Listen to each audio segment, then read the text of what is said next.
Mesdames, Messieurs, bonjour et bienvenue sur notre chaîne YouTube. Ici nous vous donnons la clé, alors si vous êtes nouveau, abonnez-vous et cliquez sur la cloche de notification pour ne plus rien manquer. Cela fait, on peut commencer. Sénégal, l'opposant Sonko soutient Assimi Goïta et officialise sa candidature à la présidentielle. Le principal opposant sénégalais, Ousmane Sonko, a officialisé jeudi sa candidature à la présidentielle de 2024 et a accusé le président Macky Sall et la France de se liguer pour l'empêcher de se présenter. Il a consacré une partie de son discours au courage du chef de l'État malien, très apprécié et populaire au Sénégal, en particulier chez les jeunes. Je me permets de féliciter nos frères maliens, de leur dire qu'ils font notre fierté, de les encourager à rester sur cette voie, d'encourager le président Assimi Goïta, parce qu'il n'a pas perdu la face. Ce sont ceux qui voulaient l'humilier qui aujourd'hui sont obligés d'aller à Bamako manger du fonio, a-t-il dit. Il faisait sans doute allusion à son rival Macky Sall qui s'est rendu récemment auprès du président de la République du Mali pour demander la libération des 49 soldats ivoiriens actuellement incarcérés. La candidature de Ousmane Sonko, troisième à la présidentielle de 2019, ne faisait de doute pour personne depuis longtemps.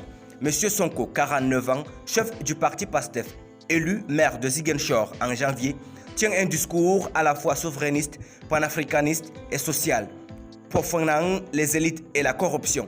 Il pilonne aussi l'emprise économique et politique exercée selon lui par l'ancienne puissance coloniale française et les multinationales. Défenseur des valeurs religieuses et traditionnelles, tranchant par son âge avec une grande partie de la classe politique, à l'aise dans les médias, l'ancien inspecteur des impôts à la rapide ascension politique jouit d'une grande popularité parmi les jeunes, dans une population dont plus de la moitié a moins de 20 ans. Ces dictateurs dénoncent en lui un populiste n'hésitant pas à souffler sur les braises sociales. Il est depuis 2021 sous le coup d'une inculpation pour viol présumé contre une employée d'un salon de beauté où il allait se faire masser. Sa mise en cause avait contribué à plusieurs jours de meurtres meurtrières, de pillage et de destruction.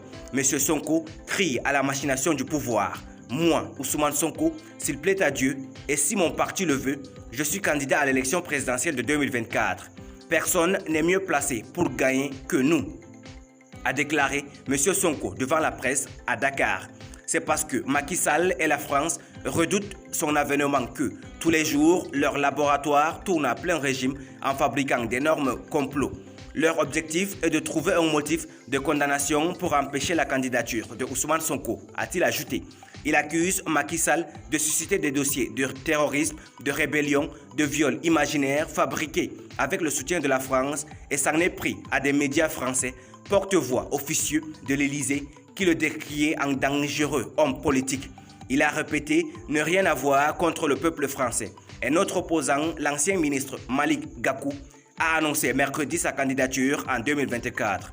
M. Sonko officialise sa candidature dans la foulée des législatives du 31 juillet. Le camp présidentiel y a perdu la majorité absolue au Parlement et ne devrait bénéficier d'une majorité que d'une seule voix grâce au ralliement d'un député isolé. Merci pour votre aimable attention. Si vous êtes nouveau, n'oubliez pas de cliquer sur la cloche de notification et de vous abonner à la chaîne. Merci, à très bientôt pour une nouvelle vidéo.